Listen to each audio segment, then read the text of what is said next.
This program is brought to you from the Margaret Farrow Studio.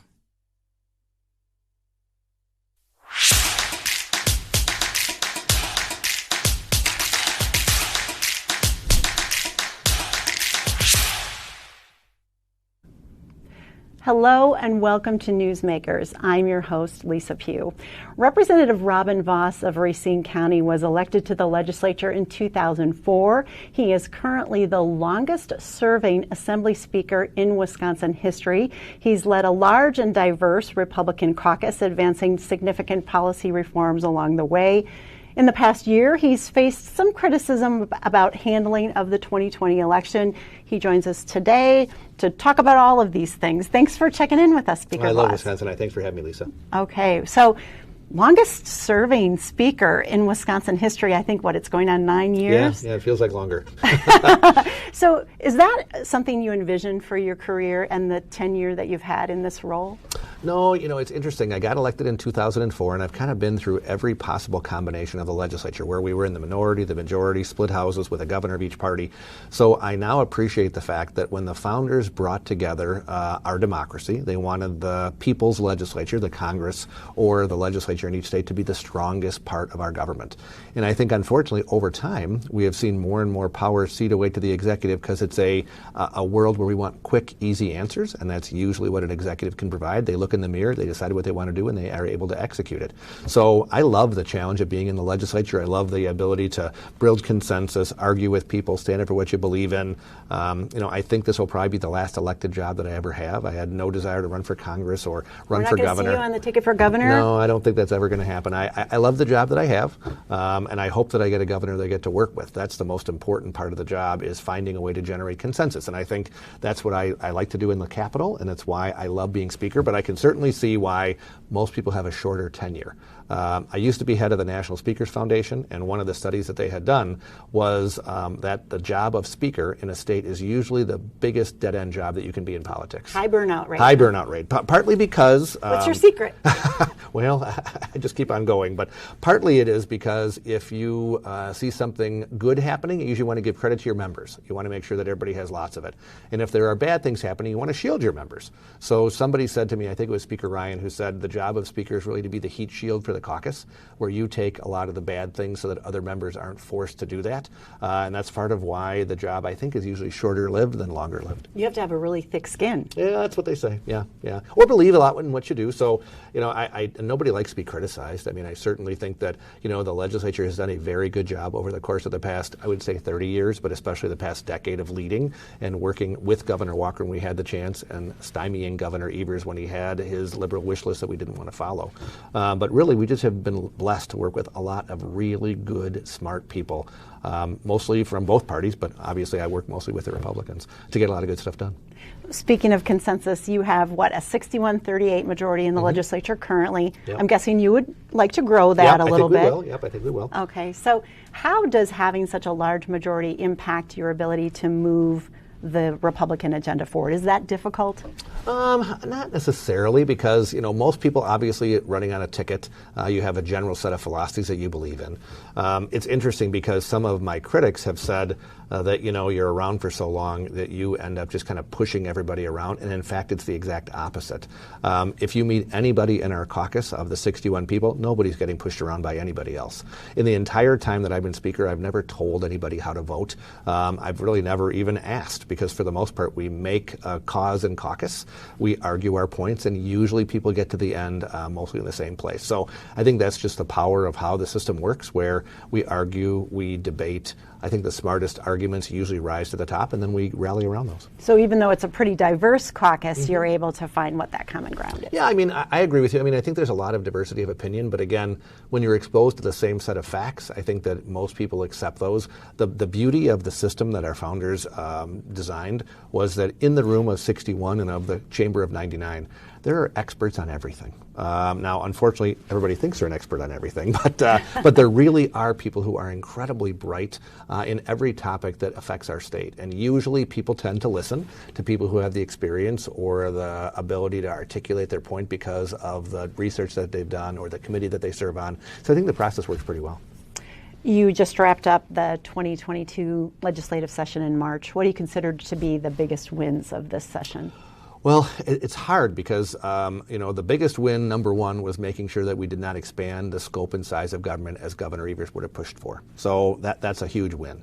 The fact that we started with a budget that would have dramatically increased everything from welfare to taxes, and we're able to basically toss that out, start over, and have a budget that Governor Evers reluctantly signed that he's now taking credit for in his TV ads. I think that was a huge victory.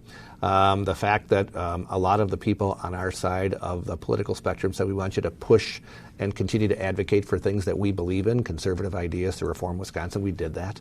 I'm not proud of the fact that we had a record number of vetoes, 127, more than any other governor in history. But I think it shows the divergence of opinion that we are pushing for what we believe in. I think we had a lot of really good ideas, from expanding school choice, reducing the income tax burden, making it easier to own a firearm to protect yourself, dealing with crime, hiring more police officers, protecting human life. Lots of things that I think are general consensus items in Wisconsin, but Tony Evers is pretty far out of step, which is why a lot of those never became law. You mentioned the record number of vetoes, and Governor Evers says he signed more bills than what he vetoed. He signed 267 laws. You mentioned 127 vetoes. Yeah. How do those vetoes impact your ability to communicate and work with the governor's office? So this governor's office is the most dysfunctional in the entire country. I have the ability. Is that opinion or? Oh no, I was just going to say I have the ability. As you know, I was president of the National Conference of State Legislatures, former president of the National Speakers Association. So I get to talk to state legislative leaders from every state in the country, all ideologies, both political parties. And even my liberal Democrat friends who have a Republican governor are able to sit down and have a conversation and find consensus. And even my very conservative Republican colleagues are able to sit down with a liberal governor and have discussions and generate some kind of bipartisan work. When Governor Evers had a secret recording where he secretly recorded, and then never apologized for it, never held the staffer accountable, that's pretty unacceptable. And then is that something that you are not able to get past? I will never get past that. Right, because that is a breach of trust. That if you make a mistake, the first thing you do is admit it, you apologize, and you take actions to ensure that it never happens again. None of those occurred. So that's kind of a fault line that's pretty hard to get beyond. And then you add on top of it that we have sent letters saying, okay, let's try to sit down. Let's figure out some things that we could work together on. And Governor Evers has consistently said there's no need to do so. The fact that you have a casual chat at a bill signing is not meaningful consultation with people from the other side. But again, he has the right to be governor however he wants to. Unfortunately, he got elected in 2018. He sets the tone for how he wants the executive branch to operate, which in my mind is dysfunctional. And that's why when you look around the country, Republicans and Democrats in every state are able to sit down, but it seems like except in Wisconsin. Governor Evers did talk about that at a recent in March With Politics luncheon. Mm-hmm. We're going to listen to a clip from him talking about how he assesses his work with bipartisan leaders. Sure. I remember them saying that to me, that, well, are we going to meet every Wednesday like we did with Scott Walker? And I said, we'll meet, but I'm not Scott Walker. The pandemic played a role in that. I mean, the Capitol was closed for a while. So yes, do I think that there could be more help with, on our side and their side to make it happen? But if they want to they have my number. I call them occasionally. They can call me. He says you have his phone number. Why not do more outreach to the governor's office? Why not give him a call? Well, that's a little silly in the fact that, if there is a crisis, of course we would reach out to the governor's office. But meaningful consultation and building a consensus, you don't generate a working relationship on a casual basis. It's effort that you have to put in. Think of anybody who's watching the work environment that you are in. Imagine if the only time that you chose to talk to your boss was when you had an ask or you thought there was a problem. It just wouldn't generate the level of trust, especially when you have a different adversarial relationship. So, Governor Walker, to his credit, met, I think, most weeks with Jennifer Schilling and Peter Barca as the leaders of their party. We kind of assumed that was a standard in almost every other legislature across the country. You have regular consultation. I mean, one example would be Charlie Baker in Massachusetts, governor of Massachusetts, a Republican, a supermajority in each chamber. But when COVID happened, they actually rotated between the 3 offices to have meetings once or twice a week to say nobody is necessarily pro-COVID, nobody should not be on the same page. We couldn't even get that done. Governor Evers wouldn't meet with us. We had to meet with his chief of staff as that's the only thing that he had time for. Well, if you expect to generate consensus, you have to work at it. So, yes, if there was a crisis, of course, I would call Governor Evers. But the standard idea that you're not going to generate consensus by only talking sporadically is one that I hope he would have learned at his stage in life. There are a record number of legislators leaving office this year. I'm sure you're aware of that. We're showing a slide with all of the faces. 30 incumbents have announced they'll retire, won't seek re-election, or running for another office. This includes 13 Republicans in your chamber, the Assembly. Other states across the Midwest seem to be having kind of this similar exit. Do you see this as a trend? Is it concerning? Well, it's not concerning. It's actually healthy. I mean, the Wisconsin legislature has an average tenure of about 7 years in the Assembly. I don't know the Senate, but in the Assembly. So many people choose to serve for a short while. Some serve a little bit longer. I think that's healthy to have people who have much more experience, but also fresh ideas. When I look at where we are this time around, about half of the Republicans who are leaving are running for another office, so that's not surprising. And people want to not have this be their career. So an awful lot of folks got elected in 2010 and 2012 when we had, the wave of what happened under Barack Obama, and then, of course, new districts in 12. So I think a lot of those people are looking and saying, okay, I've been here for 10 or 12 years. I want to do something different with my life. And that's where I think an awful lot of folks are going. So I'm excited. I love the idea of bringing new people in, having new conversations. People go to the other chamber. I think all of it's healthy. Some of the reporting on the exits talk about this hyper-partisan environment we're in. Do you think that it has any impact on whether or not somebody wants to stay in the legislature? Oh, there's no doubt about it. I mean, we have gotten to the point where politics is such a brutal, sport is the wrong word, but that's, I think, the way people look at it. It's such a brutal enterprise. There are groups, and I guess I feel them on my side of the aisle, which spend all of their time trying to go after people personally. Lawsuits, open records requests designed to do nothing more than to stymie the process, trying to muckrake to make people look like they are doing something wrong when they're clearly doing just their job. And I'm sure both sides do that. That is a cancerous environment that we are in, where it makes good people, number one, say, I'm not sure I want to enter public service. I see that as I try to recruit folks. And it makes the people who are in say, is this where I want to spend a significant chunk of my life in an environment that sometimes is unhealthy? We have tried to do all kinds of things over my tenure.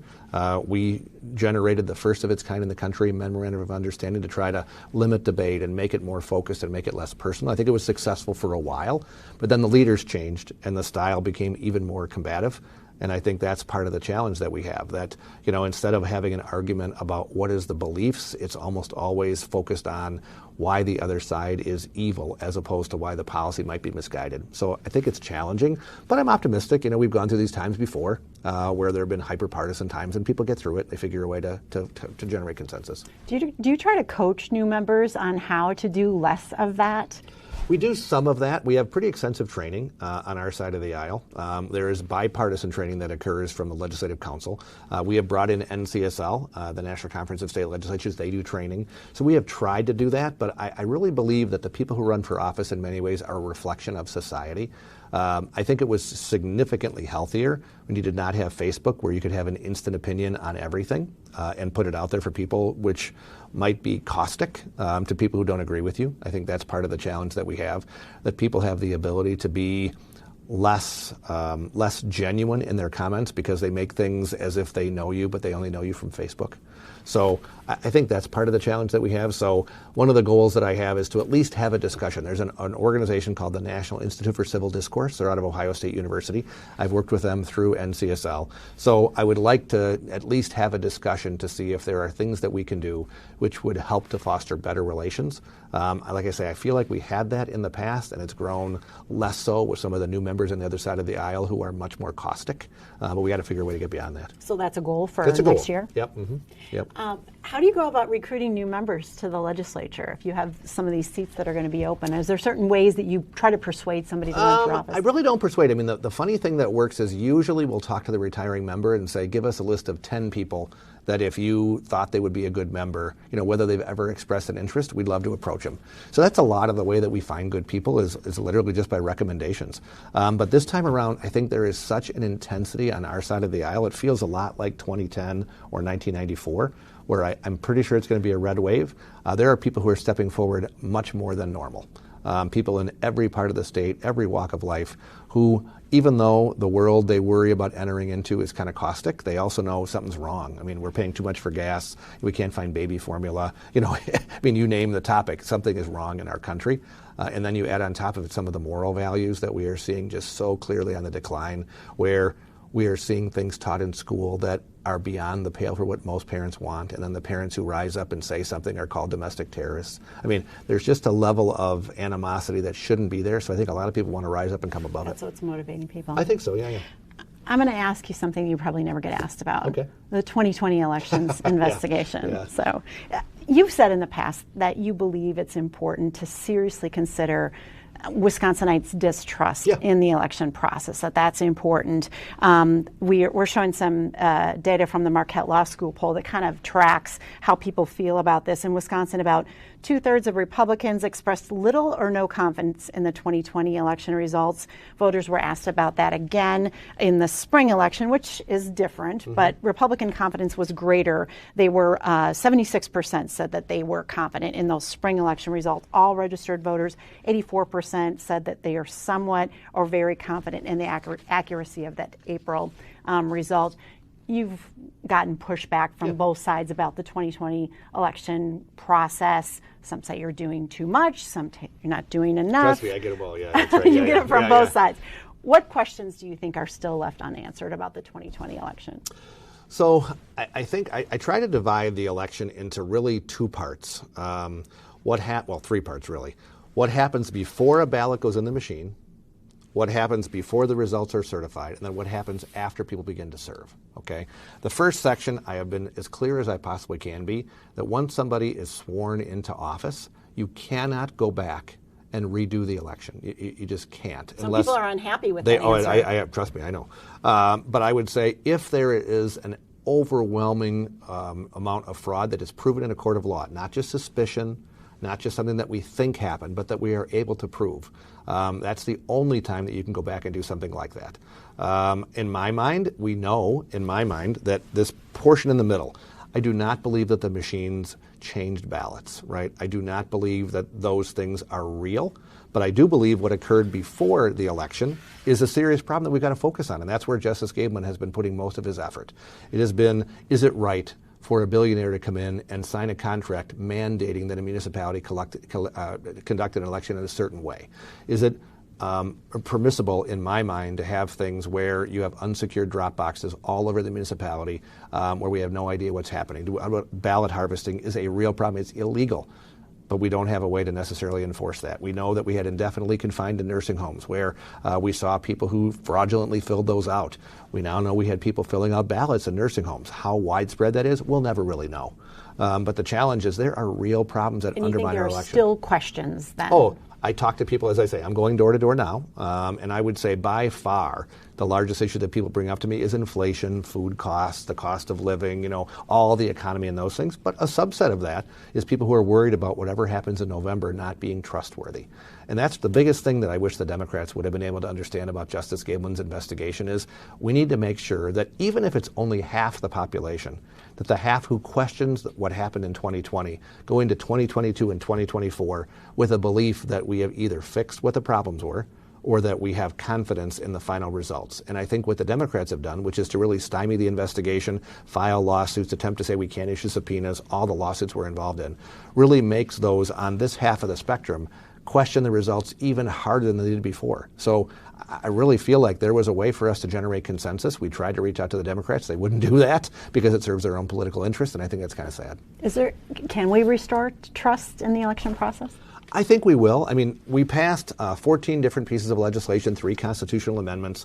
Every one was vetoed by Governor Evers, which I think was cynical because many of them were truly nonpartisan based on the audit. But he has a role to play where he wants to generate maximum effort to say that we're somehow attempting to suppress the vote or to steal people's votes, which is the opposite of what we're trying to do. We're just trying to make sure people have a right to know that the elections are secure at the end of the day and that everybody has a chance to cast their ballot legally, fairly, and one time. So I hope that once we get past the fever of November, there are those of us who are going to focus on making sure we do everything we can. The Republican Party has done a record job of recruiting poll workers to be at the polling place to guarantee that nothing nefarious happens in most of the places where we suspect something might have happened wrongly at the polling place.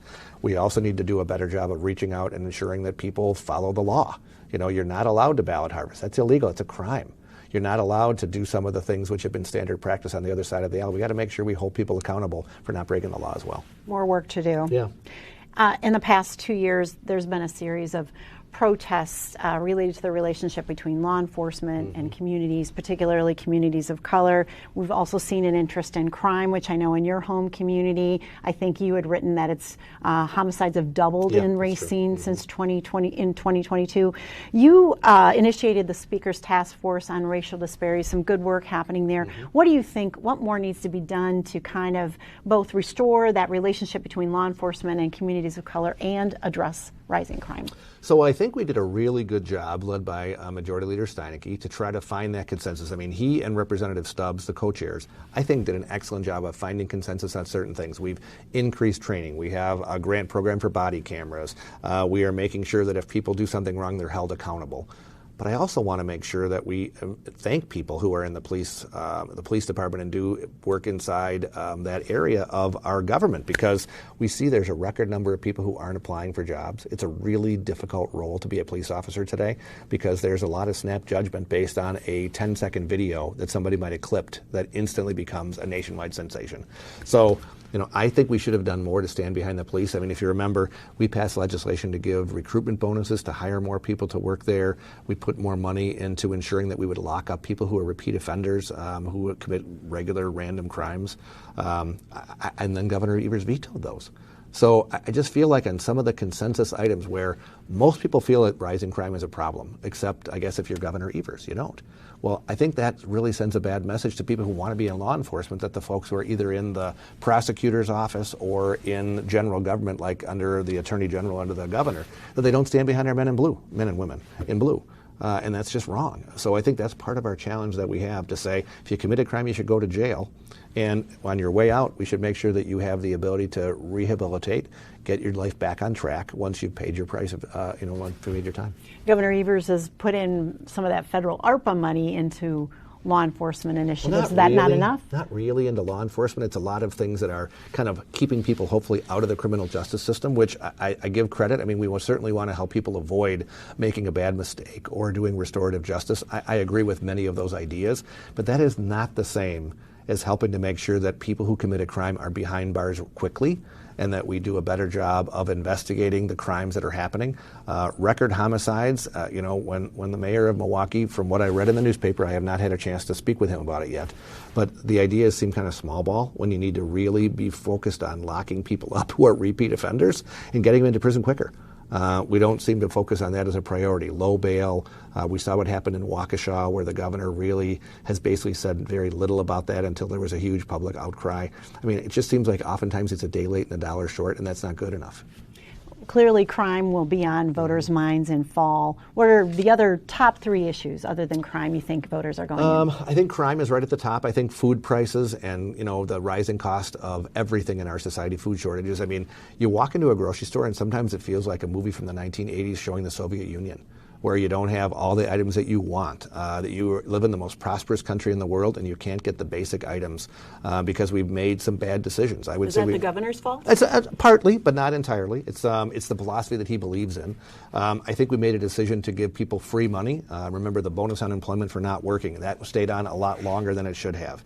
Governor Evers kind of kept giving people bonus food stamps who didn't necessarily need it. We've not done a look back. If you remember, we used to have a requirement in the law where every once in a while you look at somebody's income to guarantee that they were now below the threshold. We more or less stopped doing that, so people kind of get on benefits and kind of stay on that until we hopefully get a Republican governor. So I think we've given people too much of a safety net, and now we're at a time with record low unemployment where you can have a job in almost any community if you're willing to look. And unfortunately, we don't see people kind of coming out of the woodwork to do that. So you think there's too many people sitting on the sidelines? Yes, we have a low unemployment rate, but that also means a lot of people have taken themselves out of the workforce, and that's unhealthy for our state and our economy. So I think that the ability to give away a lot of free things that Governor Evers did with federal money was really very bad that we've got to fix. So that's a big issue that I hear from employers, but frankly from people who are working, saying they're frustrated that a lot of people are home on the couch while they're putting in double time to be able to get the product out the door that we all need. And then I would say lastly, probably the most important thing that we've got to figure out is kind of the state of where our society is, and it's really embodied through education. CRT and the entire idea is just one segment of a much more difficult conversation that we are seeing that I think that some of the conversations we're having with young people really are helping to contribute to a lot of the problems that we see in society. We know that the lockdowns, we have a record number of young people who are either have or are considering suicide. We have major mental health problems. I think we've done a bad job of holding kids accountable. We have almost a lost generation of kids who went through a year or two of school where every teacher was just told, just pass the kids, it's pandemic, and they were not taught the basic things that help them to be on to the next phase. We see in college similar things that are happening. We have a record low number of kids who have their driver's license because we see it's almost like parental Uber. You don't need to have your license to go to a job like maybe you and I when we were younger. A lot of young people aren't working like they should be to be able to get that work experience, to build a work ethic, to be able to help grow our state. So I think we've done a bad job with an awful lot of young people with the direction that we've been pushing the state. So I think we got to focus on that. So really education, CRT, how do we make sure people are off the sidelines, and then the entire idea of crime and how we deal with that. Those are probably the biggest issues. And then from my own standpoint, I think when we come back, we need to address how the governor, whoever it is, whoever he or she is, dealt with the pandemic and the powers that were given to them wrongly by my colleagues in the past. So we need to look at some of those things that they had. Powers. That's a big problem that we need to rebalance. Republican or Democrat. Okay, same thing. It doesn't matter who wins the governor's office. We should do it. Now, obviously, I hope a Republican would be open-minded. I think Governor Evers is pretty stubborn, and as you said earlier, doesn't really want to work with us, so that's a challenge. So I hope we get a different governor to do that. You mentioned inflation and high costs, record inflation.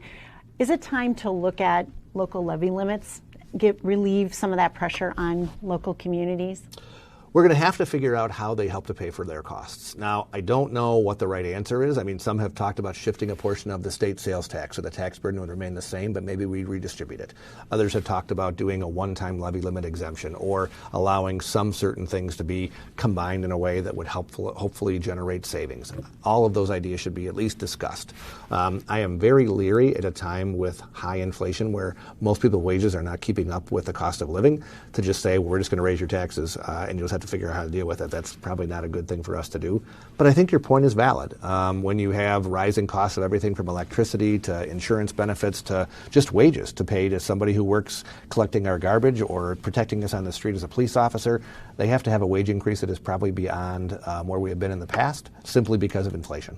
So we're going to have those conversations. And that's where I do think that having a Republican governor would allow those conversations to be more fruitful and more productive. Governor Evers, again, doesn't really want to work with us. So the chances of finding a consensus with somebody who doesn't want to talk is probably a lot challenging. Another issue where there's obviously great divide is abortion. In the daily headlines, we expect the Supreme Court to perhaps do something. What needs to happen in Wisconsin on the issue of abortion? Well, first of all, the conversation has to start with what is the decision that's made by the court. We do not know. We have supposition, so I think that has to be step number one. I have been very clear that, first of all, I'm Catholic. I am proud of my religion, and I'm, somebody who follows my faith as closely as I'm able. No one's perfect. But I certainly think that in the Catholic tradition, we want to guarantee that the mother's life is at least equally, if not more predominantly considered when a child is in danger or there's a challenge going forward. So for some people who say they want no exceptions, even the life of the mother, I think that's a position that's outside the norm in our society and not one that I support. Does that mean that you have to come back into session? No, we already have the exception for the life of the mother in the law. So that is current law today. But I know there are some groups who are pushing to get rid of that exemption. I think that would be a mistake. The second thing is I have taken in the past a position to say that if a woman is subject to the trauma of rape or incest, that we should at least have a conversation to say, what what is a reasonable way for the family to be involved. Probably not to the 9th month of pregnancy, obviously. But, if it's immediate, if it's reported to the police, I think there should be some conversation about that. None of my colleagues, none of the people running for governor on our side, I think, is in favor of that. So that would be a challenging conversation for us to have. It would take some time. But again, I don't know what the law is going to be based on what the Supreme Court says. So I just think we have to be somewhat open-minded to say we don't know what it's going to be. I want to look at the impact on families, not just women, but all families, to say how do we make sure we do the most to protect innocent human life, while at the same time also trying to make sure we can generate consensus in society as we move along so we don't have another incident like this where Roe versus Wade was wrongly decided because it was a court injecting its opinion for that of the elected officials. And that's why for now over 50 years we have not generated a consensus in society where it's almost evenly split between both sides. So my hope is that if they return it back to the states, we have the ability to work on generating that consensus. So at least in Wisconsin, the more than 50% of the people will think the choice that we make is the right one, and we won't have this constant back and forth where people feel the need to argue about it. You just came out of the GOP convention this last weekend. You have a crowded primary field for governor on the Republican side. Will you endorse someone in the primary? So I've been the most supportive of Rebecca because I think she has the experience and the ability to articulate a message that would be a great contrast with Tony Evers. I will say she is my first choice, but there are others where I think if Tim Michels won the primary, I think he would be a good candidate going forward. I have some questions about Kevin Nicholson and Tim Rampton as to whether or not they could ever really be elected statewide, but I think we have some very good choices on our side of the aisle. I think that the focus needs to be on not where we differentiate each other, because I think most of the, I think Tim Michels and Becky Clayfish are pretty close in what their opinions are. I think you might want to look at who has the ability to deliver the message, what their background is, what their experience is. All those things are things that conservative voters in the primary should consider. But my number one preference is that we need somebody besides Tony Evers, because I've seen what it looks like up and close, and it's not pretty. We need to have somebody else in the governor's office. So my hope is that we're in a year where Republicans are favored, but it doesn't mean that it's easy. Wisconsin's a swing state. We still have to appeal to people with a vision of what we want to do. And I think that's what hopefully after the primary we'll see Rebecca or Tim Michels or whoever it would be able to articulate in a close and easy contrast with Tony Evers. So we shouldn't expect an official endorsement from you before Probably August. not. I mean, I had said early on that I thought having a competitive primary only helped Tony Evers. I think history is going to prove me right because he is sitting back running commercials that I would say are untrue, pretty much unaccountable to anybody because he has no primary. And we're here arguing about how many angels fit on the head of a pin, right? I mean, we're very small differences. And that really helps him. So I want to focus on why his record has failed Wisconsin and why we need somebody different. The sooner we can get to that. The sooner we can get to that, the better. Yeah. In the 2020 midterms, when Governor Walker beat Tom Barrett, there was kind of this new... 2010. Yep. Yeah, thank you. Yep. There was this emergence of the Tea Party movement. That was the conservative wing at the time. Now, more than 10 years later, how do you see the party changing? Is there more divide? What's that look like? So I think we are significantly more diverse in our opinions than where the Democrats are. And I don't have any polling to show this, but it's kind of 1/3 traditional conservative, pro-business Republicans, 1/3 more social conservatives, and I would say 1/3 more populist kind of Trumpy. In that idea. So, just as it was hard in the very beginning for social conservatives and some of the business conservatives to coalesce together in the early 80s, it eventually happened because they realized that they had more in common than they had with the other side. I think that's the way it's going to be with a lot of the populists who are coming in from President Trump, the new folks he's brought into the party. But at the same time, we just have to remember that nobody in this coalition is the enemy of the other. And frankly, we pretty much believe all the same things. The other side is that we have to challenge their ideas, and it should be focused on ideas, not personalities. When I look at where the Democrats want to take Wisconsin, expanding welfare, increasing taxes, reducing support for the police, I mean, you name the topic, it is not, in my mind, good for the state. And it's why the message should be pretty clear as long as we focus on doing that going forward and not arguing with each other about things that are relatively minor. You mentioned former President Trump. What's your relationship with the president?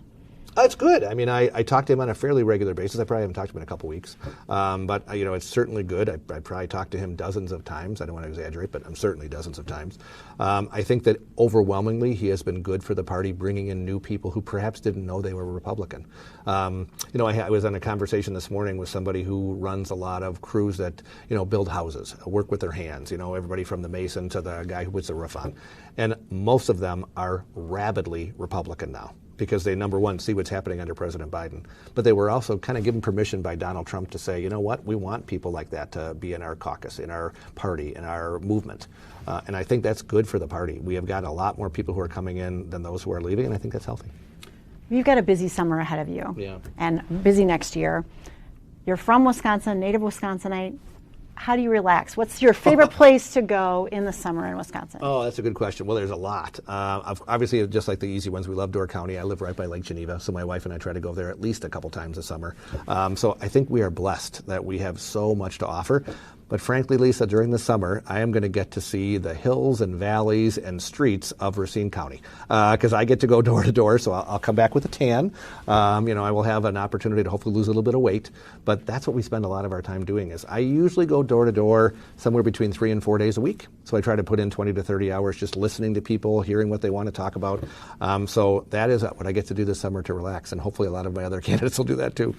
All right. Well, thank you so much for joining us today. Thanks, Lisa. I always enjoy it. And thank you to the viewers of Newsmakers. And be sure to tune in again as we highlight the issues and sit down with the decision makers who make a difference for all of us.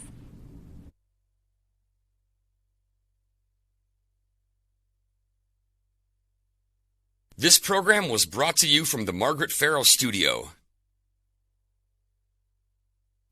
This program is a production of Wisconsin Eye, an independent, nonpartisan, nonprofit media network with a mission to inform, educate, and engage the citizens of Wisconsin.